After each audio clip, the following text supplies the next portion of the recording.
श्रोताओं नमस्कार। समसामयिक विषयों पर आधारित हमारे साप्ताहिक कार्यक्रम बातों बातों में के आज के अंक के साथ मैं विकल्प शुक्ला। श्रोताओं, हमारे देश के अनेक युवाओं का सपना होता है सिविल सर्विस परीक्षा को क्वालिफाई कर आईएएस या आईपीएस बनने का। कई युवा इसके लिए अनेक साल तक कड़ी मेहनत करते हैं, लेकिन बहुत कम युवा होते हैं जिनके सपने साकार हो पाते हैं। आज हमारे साथ छत्तीसगढ़ की ऐसी ही एक युवा हैं जिन्होंने इस साल सिविल सर्विस की परीक्षा में 45वीं रैंक हासिल कर अपने परिवार ही नहीं बल्कि छत्तीसगढ़ का नाम भी रोशन किया है और प्रदेश के अनेक युवाओं के लिए प्रेरणा भी बन गई हैं। जी हां, हम बात कर रहे हैं रायपुर की रहने वाली श्रद्धा शुक्ला की। श्रद्धा, आकाशवाणी समाचार के इस कार्यक्रम में हम आपका स्वागत करते हैं। जी धन्यवाद। श्रद्धा, सबसे पहले तो हम ये जानना चाहेंगे कि देश के अनेक युवा, जैसे भी हम परिचय में भी कह ही रहे थे, संघ लोक सेवा आयोग की इस परीक्षा में सफलता हासिल कर आईएएस बनना चाहते हैं और आपका सपना तो साकार हो गया है, तो अब कैसा लग रहा है? जी, मुझे सबसे पहले तो बहुत ही रिलीफ महसूस हो रहा है जी। क्योंकि बहुत ही सालों की मेहनत थी मेरी, जो कि अब फल के रूप में मुझे मिली है। तो खुश तो मैं हूं ही, साथ में मुझे बहुत ही ज्यादा रिलीफ महसूस हो रहा है। फल बहुत मीठा है। जी। श्रद्धा, हम ये जानना चाहेंगे कि आपकी पृष्ठभूमि क्या रही है, खासतौर से जो शैक्षणिक पृष्ठभूमि है। आपने कहाँ से अपना कॉलेज की पढ़ाई की, स्कूलिंग आपकी कहाँ से हुई, इसके बारे में हमारे श्रोताओं को बताइए। जी, मैंने अपनी स्कूल की पढ़ाई एमजीएम हायर सेकेंडरी स्कूल, जो कि गायत्री नगर में ही है, वहां से की है। उसके बाद मैंने बीएससी किया रायपुर से ही। जी, रायपुर से मैंने बीएससी किया हुआ है government dB girls PG college, जो कि कालीबाड़ी में है। उसके बाद मैंने एमएससी इन फिजिक्स किया और एमएससी इन फिजिक्स करते हुए ही सेकेंड ईयर में ही मेरा सिलेक्शन पिछले अटेम्प्ट में हो गया था। ये मेरा थर्ड अटेम्प्ट है सिविल सर्विसेज में, जिसमें मुझे 45th रैंक मिली। इसमें जो आपने सिविल सर्विसेज का एग्जाम दिया, इसमें आपका माध्यम मीडियम क्या रहा, इंग्लिश या हिंदी? सर, मेरा मीडियम इंग्लिश था। जी। अच्छा, जैसे आपका सपना ये साकार हुआ है और सब लोग ये जानते हैं कि ये एक कठिन एग्जाम होता है जिसके लिए बहुत कड़ी मेहनत और लगन की जरूरत होती है। इस समय इस कार्यक्रम को हमारे छत्तीसगढ़ के अनेक युवा, वो चाहे कोंटा में बैठा हो या कोरिया में बैठा हो, सरगुजा से बस्तर तक लोग इसे सुन रहे हैं, तो वे श्रद्धा से जानना चाहते हैं कि इस एग्जाम में सफलता का मंत्र क्या है? सर, मेरे अनुसार सफलता का एक ही मंत्र है कि आप डेडिकेटेड रहिए अपने गोल्स के प्रति। अगर आप डर जाएंगे या असफलताओं से डरेंगे और पहले ही छोड़ देंगे प्रिपरेशन करना, या एक अटेम्प्ट 2 अटेम्प्ट में न होने के डर से आप अपनी स्ट्रीम चेंज कर लेंगे, तो हो सकता है आपको कभी भी सफलता न मिले। पर अगर आप लगे हुए हैं, किसी भी परिस्थिति में छोड़ नहीं रहे हैं प्रिपेयर करना, तो मुझे ऐसा लगता है कि सफलता आपको देर सवेर जरूर मिल जाएगी। बहुत अच्छी बात है।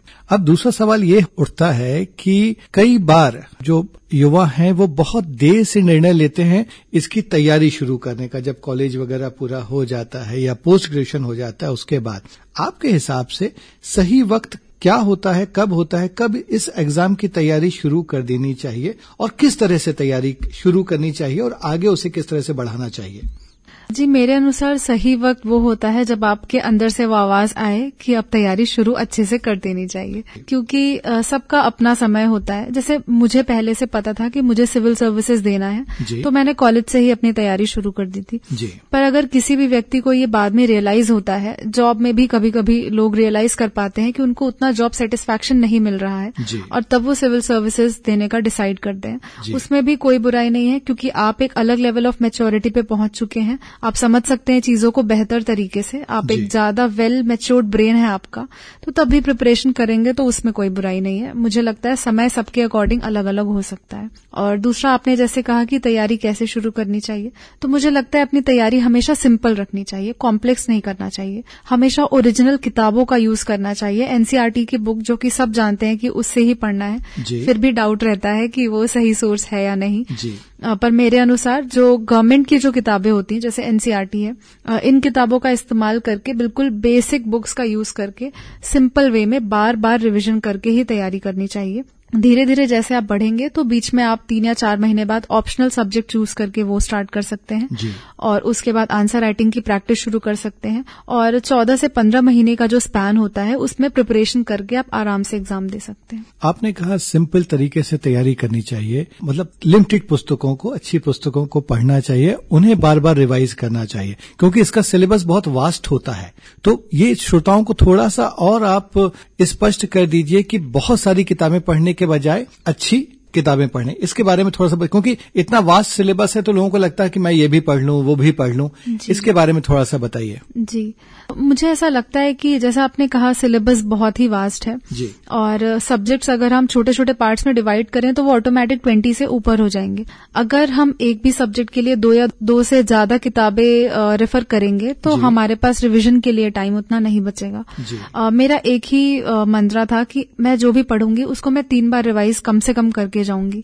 अगर कोई ऐसा सोर्स है जिसको मैं दोबारा या तिबारा रिवाइज नहीं कर सकती तो वो सोर्स पढ़ने का कोई मतलब नहीं है, क्योंकि मेरा ब्रेन उसको याद नहीं रख पाएगा एग्जाम के प्रेशर कंडीशन में। तो इसलिए मैं वही किताबें पढ़ूंगी जो 3 बार रिवाइज हो सके। इसलिए मैंने सोर्सेज भी लिमिट करी थी अपनी 10 से 12 किताबें और सारी एनसीईआरटी की बुक्स।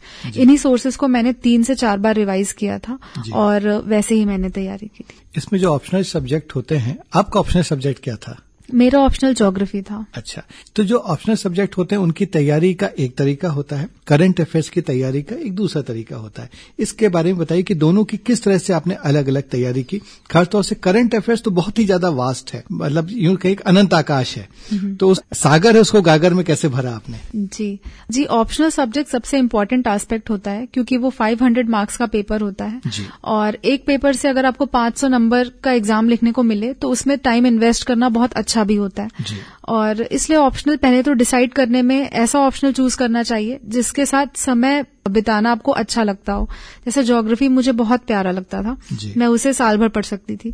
तो पहला तो ऑप्शनल सब्जेक्ट चूज करने का तरीका आपको ध्यान में रखना होगा। दूसरा, उसकी तैयारी करते समय इस बात को ध्यान में रखना होगा कि वो आपसे स्पेशलिस्ट कंटेंट चाहते हैं ऑप्शनल में। जनरल स्टडीज का नाम ही जनरल है, उसमें बेसिक नॉलेज काफी होता है, पर ऑप्शनल में आपको स्पेशलाइज्ड नॉलेज चाहिए। ऑप्शनल में मैं ये बिल्कुल नहीं कहूंगी कि आप अपने सोर्सेज को लिमिट करिए। ऑप्शनल में आप मल्टीपल सोर्सेज फॉलो कर सकते हैं क्योंकि वहां पे आपको मास्टर्स लेवल से ऊपर की जानकारी चाहिए होती है। आप बिल्कुल वहां पे आपको पूरी लिबर्टी है, ज्यादा सोर्सेज फॉलो करिए। अलग अलग रिसर्च पेपर भी पढ़ना हो तो पढ़ लीजिए, मैंने भी किया था ये अपने ऑप्शनल में, और उसके एग्जाम्पल्स को यूज करिए। आपका कंटेंट यूनिक होगा, आपको नंबर ज्यादा मिलेंगे। आपने करंट अफेयर्स की बात करी तो मुझे ऐसा लगता है कि क्योंकि हम ऑफिसर बनने की इच्छा रख रहे हैं तो हमको पता होना चाहिए कि हमारे आसपास क्या हो रहा है। एक न्यूज़पेपर फॉलो करना बहुत अच्छा होगा, इसलिए न्यूज़पेपर फॉलो करने के साथ साथ उसको रिवाइज करना एग्जाम के पहले भी जरूरी है।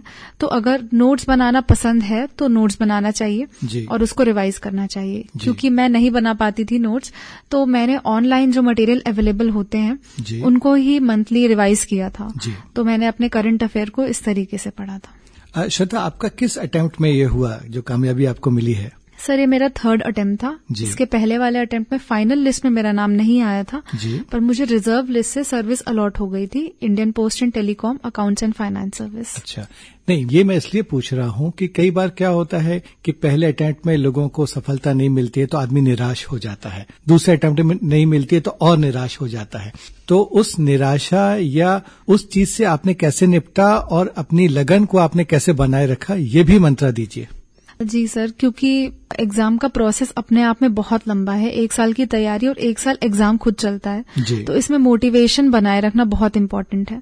लगातार फेलियर्स होते हैं तो खुद पे डाउट आ जाता है और छोड़ना सबसे आसान विकल्प लगता है, पर मुझे ऐसा लगता है कि तभी रोल आता है फैमिली और फ्रेंड्स का, क्योंकि मेरे परिवार का सपोर्ट बहुत ज्यादा था। सब मुझे हमेशा कहते थे कि तुम कर सकती हो, इस अटेम्प्ट में ना सही तो आखिरी अटेम्प्ट में, पर तुम्हारा होगा। मेरे जो टीचर्स थे वो मुझे हमेशा कहते थे कि लास्ट अटेम्प्ट में ही सही तुम्हारा सिलेक्शन जरूर होगा। तो एक्सटर्नल मोटिवेशन तो था, इंटरनली सर, क्योंकि मैं डायरी राइटिंग की मेरी एक हॉबी है, तो मैं उसमें लिखा करती हूँ कि मुझे अपने जीवन से क्या चाहिए और मैं कैसे अपने जीवन को मीनिंगफुल बना सकती हूँ। डायरी में मैं हमेशा लिखा करती थी कि मैं एज अ सिविल सर्वेंट सर्व करना चाहती हूँ। तो मैंने ये सोच रखा था कि क्योंकि मेरे डायरी में ये लिखा हुआ है पहले ही पेज पे, तो इस डायरी को मैं बिल्कुल एक कंप्लीट डॉक्यूमेंट बनाऊंगी और कभी ना कभी मुझे जरूर सक्सेस मिलेगी। लास्ट पेज जरूर इसका ऐसा होगा कि मैंने एज अ सिविल सर्वेंट ये काम किए। तो उस मोटिवेशन से मैं पढ़ती थी। चलिए, तो लास्ट पेज भी अब लिख दिया होगा आपने। बहुत बढ़िया, आपकी डायरी वो कंप्लीट हुई, मुझे बहुत खुशी हो रही है। अच्छा श्रद्धा, एक मिथ ये है, गलतफहमी ये है कि जब तक हम दिल्ली या प्रयागराज या ऐसे किसी बड़े शहर में जाएं, वहां बड़ी कोई कोचिंग ना लें, तब तक सिलेक्शन हो ही नहीं सकता। और छत्तीसगढ़ जो है वो एक, यहाँ पे ग्रामीण आबादी बहुत ज्यादा है, ग्रामीण जो युवा हैं वो भी सपने देखते हैं आईएएस बनने के, लेकिन कई बार कई युवाओं के पास में उतने संसाधन नहीं होते हैं। कि वो दिल्ली जाएं, वहां पे रहें और कोई बड़ी कोचिंग में वो करें। तो आपने क्या कोई दिल्ली जाकर कोचिंग ली या आपने छत्तीसगढ़ में रायपुर में रहते हुए ही पढ़ाई पूरी की? इसके बारे में भी हमारे युवाओं को बताइए। जी सर, मैंने अपनी सारी तैयारी रायपुर में रह के ही की है। अच्छा। मैं पहली बार दिल्ली तब गई थी जब मुझे इंटरव्यू देना था। तो मुझे ऐसा लगता है कि रायपुर या किसी भी शहर में रह के तैयारी की जा सकती है। इसका पहला रीजन तो ये है कि जैसे मैंने पहले ही कहा कि ओरिजिनल कंटेंट या गवर्नमेंट बेस्ड बुक्स ही यूज करिए, क्योंकि यूपीएससी खुद चाहती है कि हर परिवेश के लोग आए आगे, गांव में पढ़ रहा बच्चा भी आगे आए। तो इसीलिए सवाल भी ऐसे ही टेक्स्ट से पूछा जाता है जो हर जगह इजीली अवेलेबल हो, जैसे कि न्यूज़पेपर्स हर जगह अवेलेबल हैं, या फिर एनसीईआरटी की किताबें जो ऑनलाइन और ऑफलाइन भी हर जगह अवेलेबल हैं। तो इसलिए कंटेंट के फॉर्म में आपको तकलीफ तब तक नहीं आएगी जब तक आप कोई रेडीमेड मटेरियल ना पढ़ना चाहें, क्योंकि मैंने किसी भी कोचिंग रेडीमेड मटेरियल को यूज नहीं किया कि मैं दिल्ली से कोई मटेरियल मंगवा के भी मैंने इनफैक्ट यूज नहीं किया था। तो इसलिए मेरी प्रिपरेशन आसानी से रायपुर से हो पाई थी। तो मैं बस यही कहना चाहूंगी कि आप कहीं भी किसी भी जगह पे बैठ के इनफैक्ट ऑनलाइन रिसोर्सेज का आप यूज करिए जो कि फ्री में अवेलेबल है और आप आराम से तैयारी कर सकते हैं। इसमें एक और मिथ है, हालांकि आपने अंग्रेजी माध्यम से दिया कि भाई हिंदी माध्यम से देंगे तो सफलता के जो चांसेस हैं वो कम है। ये आपके क्योंकि साथ में भी कई लोगों ने दिया होगा हिंदी माध्यम को लेके, इसके बारे में आपका क्या कहना है? क्या माध्यम का कोई अंतर पड़ता है? सर पर्सनली मुझे ऐसा लगता है कि माध्यम का कोई फर्क नहीं पड़ता है, क्योंकि मैंने अपनी पर्सनल लाइफ में ऐसे कई एग्जांपल्स देखे हैं कि जिन लोगों का माध्यम पहले अंग्रेजी था और वो अपने आप को अच्छे से व्यक्त नहीं कर पाते थे, कम्युनिकेशन गैप रहता था, तब उन्होंने माध्यम चेंज किया हिंदी की और उनके मार्क्स बहुत ज्यादा अच्छे आए। तो यूपीएससी किसी भी माध्यम में कोई भेदभाव नहीं करता है, मुझे ऐसा लगता है। प्रॉब्लम आ सकती है कंटेंट में, फिर मैं वही बात कहूंगी कि ओरिजिनल टेक्स्ट यूज कीजिए जो हिंदी और इंग्लिश दोनों में अवेलेबल है, उसमें कोई प्रॉब्लम नहीं आएगी। इनफैक्ट आप मेंस इंग्लिश में लिख सकते हैं और इंटरव्यू हिंदी में दे सकते हैं, ये भी ऑप्शन अवेलेबल है। अच्छा। तो बिल्कुल आपको कोई तकलीफ या कोई भेदभाव मीडियम से रिलेटेड तो कम से कम नहीं होगी। श्रद्धा, इस समय तो इस कामयाबी के बाद आप हमारे प्रदेश के हजारों लाखों युवाओं के लिए प्रेरणा बन गई हैं, लेकिन जब आप तैयारी कर रही थी, जब आपने तैयारी शुरू की, तो आपकी प्रेरणा कौन था? या इस पूरी तैयारी के दौरान किसने आपको मोटिवेट किया?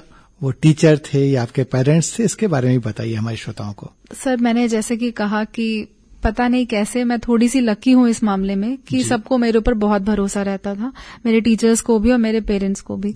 एक्सटर्नली तो मुझे इन्हीं लोगों ने बहुत ज्यादा मोटिवेट किया। मेरे फादर हमेशा कहते थे कि आप आराम से एग्जाम दो, जिस पॉइंट पे आपको लगेगा आपको नहीं देना है आप छोड़ देना, कोई एक्सटर्नल प्रेशर आपके ऊपर नहीं है। तो मेरे पेरेंट्स मेरे बहुत बड़े मोटिवेशन का सोर्स थे। सर पर मुझे ऐसा लगता है कि एक इंडिविजुअल का इनर मोटिवेशन बहुत इंपॉर्टेंट होता है कि आपने इस काम को शुरू क्यों किया था, आपको क्यों बनना था, ये सिविल सर्विसेज क्यों करना था। ये जो कारण होता है वो बहुत जरूरी होता है, वो आपको ड्राइव करता है आगे तक बढ़ने के लिए। इसके साथ सर डिसिप्लिन बहुत इंपॉर्टेंट एक चीज होती है जो रोज होना जरूरी है। मोटिवेशन का डोज हो सकता है रोज मिले ना मिले, पर अगर आप डिसिप्लिन्ड हैं तो आप डेली अपनी पढ़ाई करेंगे। तो ये दो चीजें हैं जिसने मुझे ड्राइव किया यहाँ तक पहुंचने में। बहुत बढ़िया। श्रद्धा, एक अंतिम सवाल, अब आप आईएएस बन गई हैं, भारतीय प्रशासनिक सेवा में आप जल्दी ही ट्रेनिंग के बाद शामिल हो जाएंगी। क्योंकि आपने शुरुआत की तो जाहिर सी बात है कि एक आईएएस बनना भी एक सपना होता है और हमें लगता है कि हम समाज के लिए ये कर सकते हैं। तो क्या योगदान देना चाहती हैं आईएएस बनने के बाद? अब क्योंकि एक सपना तो पूरा हो गया, अब वो दूसरा सपना क्या है आपका? जी सर, एक नई जर्नी की शुरुआत हो रही है। जी। तो क्योंकि मैंने कहा कि मैं शिक्षा की ओर हमेशा से मेरा झुकाव रहा है और मैंने रायपुर में रह के ही सारी पढ़ाई की है, तो जो छोटे मोटे लूप होल्स मैं यहाँ देखती थी तो मैं हमेशा सोचती थी कि अगर मैं बन गई आईएएस तो मैं इस तरीके से कंट्रीब्यूट जरूर करूंगी। मेरे साथ बहुत सारे फ्रेंड्स हैं जो रायपुर से माइग्रेट होके बाहर गए थे पढ़ने के लिए, डिस्पाइट द फैक्ट कि रायपुर में सारे बड़ी यूनिवर्सिटीज हैं, आईआईटीज भी खुल गए, आईएम भी है, काफी कुछ है, फिर भी लोग यहाँ से बाहर जाते हैं। तो मेरा ये ड्रीम होगा कि रायपुर एक एजुकेशनल हब बने, कि बाहर के बच्चे यहाँ आके पढ़े, यहाँ के बच्चों को कहीं जाने की जरूरत ना पड़े। और एज अ सिविल सर्वेंट या आईएएस अगर मैं थोड़ा भी इस डायरेक्शन में कंट्रीब्यूट कर पाऊंगी, अगर मुझे होम कैडर मिलता है या अगर मुझे कोई भी स्टेट मिलता है, मैं वहां भी इस डायरेक्शन में जरूर सर्व करूंगी। बिल्कुल, हमारी शुभकामनाएं हैं कि आपका वो सपना भी पूरा हो। बहुत अच्छा लगा श्रद्धा आपसे बात करके, और निश्चित रूप से इस कार्यक्रम को इस समय जो हमारे श्रोता इसे सुन रहे हैं, खासतौर से जो युवा जो आईएएस बनना चाहते हैं, संघ लोक सेवा आयोग की इस परीक्षा में सफलता हासिल करना चाहते हैं, निश्चित रूप से उन्हें प्रेरणा भी मिली होगी और एक बहुत अच्छा मार्गदर्शन भी मिला होगा। एक बार पुनः आपका बहुत बहुत आभार। धन्यवाद। तो श्रोताओं, इसी के साथ समसामयिक विषयों पर आधारित हमारा साप्ताहिक कार्यक्रम बातों बातों में के आज का अंक यहीं संपन्न होता है। अगले हफ्ते एक नए विषय के साथ हम फिर हाजिर होंगे। अब हम आपसे विदा लेते हैं। नमस्कार।